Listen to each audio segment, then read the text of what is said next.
જી નમસ્કાર, હું TR Jadav. TR એજ્યુકેશનમાં ફરીથી એક નવા વિડીયોમાં તમારું સ્વાગત છે. મિત્રો, હમણાં જીએસઆરટીસી દ્વારા હેલ્પરની ભરતી જાહેર થઈ છે. તો આ હેલ્પરની ભરતીની તૈયારી માટે આપણી ચેનલમાં ફ્રી વિડીયો લેક્ચર સિરીઝ શરૂ કરવામાં આવી છે. તો અમારી ચેનલ સાથે તમે જોડાયેલા રહો. અમારી ચેનલમાં હેલ્પરના સિલેબસ પ્રમાણે તમામ વિડીયો લેક્ચર અપલોડ કરવામાં આવે છે, જેમાં ટેકનિકલ અને નોન ટેકનિકલ બંને ટાઈપના. તો આ વિડીયોમાં વાત કરીશું જીએસઆરટીસી હેલ્પર ભરતી 2024 ગમે તેવું પેપર આવે સૌથી વધુ માર્ક્સ કઈ રીતે લાવશો. તો આના માટે મિત્રો આજે જે ગઈ વખતનો એટલે કે અગાઉ 2022માં જે પેપર લેવાનું છે તો તેનું આજે એનાલિસિસ કરી અને તમારી સામે મૂકું છું. તો અહીં તમે જોઈ શકો છો જીએસઆરટીસી હેલ્પર પેપર 2024 આપણે હમણાં માટે કઈ રીતના પ્રશ્નો અંદાજિત આવી શકે. આપણે જે 2022નું જે પેપર છે એના એનાલિસિસના આધારે આપણે અહીં નક્કી કર્યું છે કે આટલા પ્રશ્નો આવી શકે. તો આ જે છે 2022નું જે પેપર હતું એના એનાલિસિસ કર્યું છે. તો જેમાં ઇલેક્ટ્રિશિયનની વાત કરીશું, જેમાં 5 પ્રશ્નો હતા, જેનું પોર્શન 5 માર્ક્સનું હતું. ફિટર વાત કરીશું તો જે 7-8 પ્રશ્નો હતા પણ એ કોમનમાં હતા, જે આપણે જે કોમનમાં ગણી લીધા. દરેક ટ્રેડમાં જેમાં છે માઇક્રોમીટર, તેની લિસ્ટ કાઉન્ટ કેટલી છે, મતલબ કે માપ અને મેજર એસઆઈ યુનિટો એના વિશે હતું. એટલે કે આપણે દરેક ટ્રેડમાં પહેલા વર્ષમાં જે કોમન હોય છે એની અંદર આપણે સમાવેશ કરી લીધો છે. એટલે આમાં મેં 7-8 માર્ક્સ ફક્ત તમને જાણ સારું લખ્યા છે, જે આમાં અંદર આપણે કોમનની અંદર જ 15 માર્ક્સ ગણી લીધા છે. એના પછી મિકેનિક, ડીઝલ અને એમએમવીના 20થી 21 માર્ક્સ છે. અંદાજિત 20 માર્ક્સ છે, જેનો સૌથી પોર્શન આપણે ગણીએ તો 50 માર્ક્સનો જે પેપર છે એમાં 20-21 એટલે કે 40% તમારું મિકેનિક, ડીઝલ અને એમએમવી આવે છે. એના પછી વેલ્ડર જે છે 4થી 5 માર્ક્સનું હતું. એન્જિનિયર ડ્રોઈંગ 5 પ્રશ્નો હતા, 5 માર્ક્સનું હતું. તો આ જે છે ટેકનિકલની વાત કરીશું તો ટોટલ 50 માર્ક્સમાં સૌથી વધારે પોર્શન છે મિકેનિક, ડીઝલ અને એમએમવી. તમારે એમાં ખાસ માર્ક્સ ખેંચવા પડશે, જે સૌથી વધુ જેનો પોર્શન છે 40% ગણી શકાય. તો ઇલેક્ટ્રિશિયનના 5 માર્ક્સ તમે એમાં સારી એવી મહેનત કરીને 3થી 4 માર્ક્સ લાવી શકો. ફિટરમાં મતલબ કે આપણે કોમન જ ગણીએ છીએ, એટલે ફિટર જે છે પ્રશ્નો 7થી 8 જેવા હતા, તો એ પણ આપણે મેળવી શકીએ.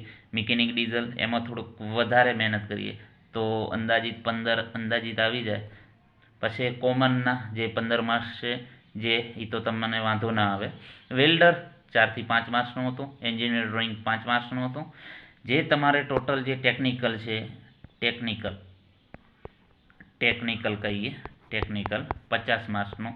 50 માર્ક્સનું આપણે જે એનાલિસિસ કર્યું તેમાં સૌથી વધુ માર્ક્સ તમારે મિકેનિક, ડીઝલ અને મિકેનિક મોટર વ્હીકલના છે. તો એ પ્રમાણે તમારે મિત્રો તૈયારી કરવી પડશે. આ મિત્રો જે પેપર 2022નું છે એના એનાલિસિસના આધારે કહીએ છીએ.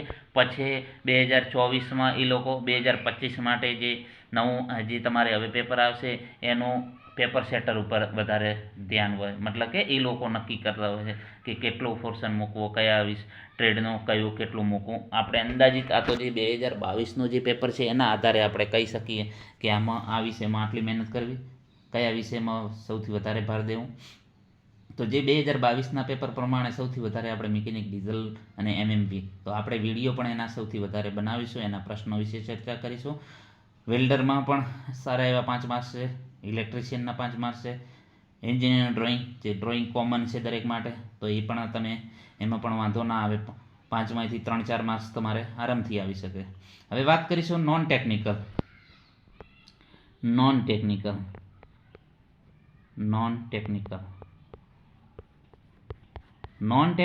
વાત કરીશું મિત્રો. તો નોન ટેકનિકલમાં જેમાં આપણે સામાન્ય જ્ઞાન છે, પછી ગુજરાતનો ઇતિહાસ છે, ગુજરાતની ભૂગોળ છે, તો એ ટાઈપના પ્રશ્નો છે. કમ્પ્યુટર છે અને સામાન્ય જ્ઞાન. તો વાત કરીશું ગુજરાતી, તો ગુજરાતી 5 માર્ક્સનું છે. અંગ્રેજી 5 માર્ક્સનું, એટલે 10 માર્ક્સ તમારે એ થઈ ગયા. 10 માર્ક્સ તમારે કોમ્પ્યુટરના, 10 માર્ક્સ છે ગુજરાતી અને અંગ્રેજી વ્યાકરણના છે, અને 10 માર્ક્સ તમારે કોમ્પ્યુટરના. એટલે તમારા 20 માર્ક્સ તો આ થઈ ગયા. એટલે તમે આમાંથી ગુજરાતીમાં સારી મહેનત કરો તો 5 માર્ક્સ તમારે આરામથી આવી જાય. કોમ્પ્યુટરનું તમે સારી મહેનત કરો તો તમારે 7-8 માર્ક્સ આવી શકે. વર્તમાન જે આપણે કરંટ અફેર્સ કહીએ તેના મેં પ્રશ્ન જોયા તો 4 થી 5 માર્ક્સના હતા. એના પછી ગુજરાતની ભૂગોળ તો 14 માર્ક્સના છે પ્રશ્નો. ગુજરાતની ભૂગોળના 14 પ્રશ્નો છે. એના પછી ગુજરાતનો ઇતિહાસ તો ઇતિહાસના મેં જે એનાલિસિસ કર્યું એમાં 7 પ્રશ્નો હતા. અને જીકે આપણે જે સામાન્ય નોલેજ કહીએ તો તેના 3 અંદાજિત પ્રશ્નો હતા. તો અહીં તમે જોઈ શકો છો 10 ગુજરાતી અંગ્રેજીના, 10 મતલબ કે 10 કોમ્પ્યુટરના એટલે 20 માર્ક્સ. હવે વાત કરીશું 7 ઇતિહાસના અને 3 જીકેના. 10 ને 15 ને 14 ભૂગોળના એટલે કેટલા થયા 30. એટલે તમારું ટોટલ કેટલાનું પેપર થયું 50 માર્ક્સનું. તો એ પ્રમાણે તમે અહીં જોઈ શકો છો કે શામાં વધારે મહેનત કરવી. તો તમારે આ જે 2022નો જે પેપર હતું એના એનાલિસિસ આધારે સૌથી વધારે ભૂગોળ, ગુજરાતની ભૂગોળના 14 પ્રશ્નો હતા મિત્રો. ગુજરાતી અંગ્રેજી તો ફાઇનલ છે 10 માર્ક્સ છે. કોમ્પ્યુટરમાં મિત્રો મહેનત કર્યા જેવી છે. કોમ્પ્યુટરના જે મેં 300 પ્રશ્નો મૂક્યા છે, અંદાજિત 300 પ્રશ્નો 6 વિડીયો તમે જોઈ લેશો તો તમારે 6 થી 7 માર્ક્સ આવી જશે અંદાજિત. અને બીજા પણ હજી આપણે 2-4 વિડીયો મૂકશો કોમ્પ્યુટર વિશે એટલે કોઈ બીજા પ્રશ્નો બાકી હોય તે આવી જાય તો તમારે કોમ્પ્યુટરના 7-8 માર્ક્સ અંદાજિત આવી શકે. જીકેના એટલું વધારે નથી પોર્શન, 3 માર્ક્સનું છે એટલે એનો કોઈ ટેન્શન નહીં લેવાનું.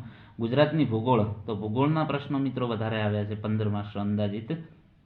ગુજરાતનો ઇતિહાસ એનો પણ 7 માર્ક્સનું છે. વર્તમાન 4 થી 5 માર્ક્સનો છે. વર્તમાનના આપણે લાસ્ટમાં જ્યારે તમારી એક્ઝામ હશે કે 15-20 દિવસ બાકી છે ત્યારે 2-4 વિડીયો અપલોડ કરી દઈશું કે 6 મહિનાનું કરંટ અફેર્સ, જેમાં તમને 3-4 માર્ક્સ તમે અંદાજિત મેળવી શકો. તો મિત્રો આ જે છે તમારું 2022ના પેપરના એનાલિસિસના આધારે જ ફક્ત હું જણાવું છું કે આટલું તમારા કયા ટ્રેડમાંથી અને જે ટેકનિકલ અને નોન ટેકનિકલ કયા પોર્શનમાંથી પ્રશ્નો કેટલા આવશે. તો આ એક જે એનાલિસિસ પેપર તમારું 2022નું હેલ્પરનું જે લેવામાં આવ્યું એના આધારે આપણે કહીએ. હવે મિત્રો વાત કરીએ કે હવે જે આપણે ટેકનિકલ અને નોન ટેકનિકલના જે વિડીયો બનાવવાનું છે તો એ ચાલુ જ રહેશે. ડેલીના 1-2 વિડીયો તમને મળતા જ રહેશે એટલે ચિંતા ના કરતા. જે સૌથી વધારે પોર્શન છે તો એના વિડીયો વધુ બનશે. ગુજરાતની ભૂગોળ છે તો તેના સૌથી વધારે વિડીયો આપણે બનાવશું. ગુજરાતનો ઇતિહાસ, હવે મિત્રો દરેકને સમાન તક તો આપવાની જ છે કે ગુજરાતનો ઇતિહાસ તો એ પણ વાંચી જ લેવાનું. વધારે કોમ્પ્યુટર છે તો કોમ્પ્યુટરના ઓલરેડી આપણે 6 વિડીયો બનાવેલા છે. હજી પણ જો તમે કહેશો તો આપણે 2-4 વિડીયો અલગથી બનાવશું બીજા અમુક આઈએમપી પ્રશ્નોનું. અને મિકેનિક ડીઝલની આપણે વાત કરીશું તો મિકેનિક ડીઝલના પણ ઘણા બીજા વિડીયો આપણે ચાલુ જ રાખશું. વેલ્ડરના છે, કોમનના આપણે જે એસઆઈ યુનિટો છે, મેઝરમેન્ટ છે તો એના અલગથી આપણે વિડીયો ટૂંક સમયમાં આપણે એમના અપલોડ કરીશું જે તમને ઘણો ફાયદો થશે. મિત્રો વાત કરીએ કે ઘણા ફ્રેન્ડો મિત્રો મેસેજ કરે છે કે સાહેબ કેટલા ફોર્મ ભરાયેલા છે હેલ્પરના 2024માં. તો મિત્રો 2 દિવસ પહેલાં અંદાજિત 85,000 ઉપર ફોર્મ ભરાયેલા છે અને હજી પણ ભરાશે એટલે સમથિંગ 1 લાખની આજુબાજુ ફોર્મ ભરાઈ જશે. તો એ ટેન્શન નહીં લેવાનું કેટલા ફોર્મ ભરાણા, આપણે ફક્ત એક જ સીટની જરૂર છે. એના હિસાબે આપણે નક્કી કરવાનું છે કે આપણે મહેનત બીજાનાથી અલગ કરવી પડશે. જો એક સીટ જોતી હોય, જો સિલેક્શન મેળવવું હોય તો બીજાનાથી થોડી મહેનત અલગ. હું તમને વારે વારે કહું છું કે દરેક જો તમારે સિલેક્શન લેવું છે, તમારે નોકરી લાગવી છે તો બીજાનાથી થોડું અલગ જ કરવું પડશે. તો જ આજે હરીફાઈના યુગમાં તમે સિલેક્શન મેળવી શકશો. હવે મિત્રો ઘણા દોસ્તો એ રીતનું પૂછે છે કે સર મેરિટ ક્યારે આવશે OMR માટે. તો મિત્રો મેરિટ ટૂંક સમયમાં જ આવી જશે. 5 તારીખ સુધી તમે મતલબ કે ફોર્મ ભરાવાનું ચાલુ છે અને અંદાજિત 20-25 આજુબાજુ 20-25 જાન્યુઆરીની આજુબાજુ આવી જશે અથવા તો જાન્યુઆરીના એન્ડિંગમાં આવી જશે મેરિટ. તો મિત્રો આપણે વિડીયો ચાલુ જ રહેશે અને તમે ચેનલ સાથે જોડાયેલા રહો જેથી તમને ફાયદો થશે અને આવનારી જે પરીક્ષા છે અંદાજિત એક્ઝામ એપ્રિલ પછી લેવામાં આવશે શાયદ, એ પણ નક્કી લોકો કરશે. પણ આપણે એમ કહી શકીએ કેમ કે પછી બોર્ડની એક્ઝામ છે, પછી બીજી એક્ઝામો છે જીટીયુની, મતલબ કે જે જીપીએસસીની અને બીજી અલગ અલગ એક્ઝામો છે, તો એના આધારે આપણે કહી શકીએ કે એપ્રિલ પછી શાયદ હોઈ શકે એક્ઝામ.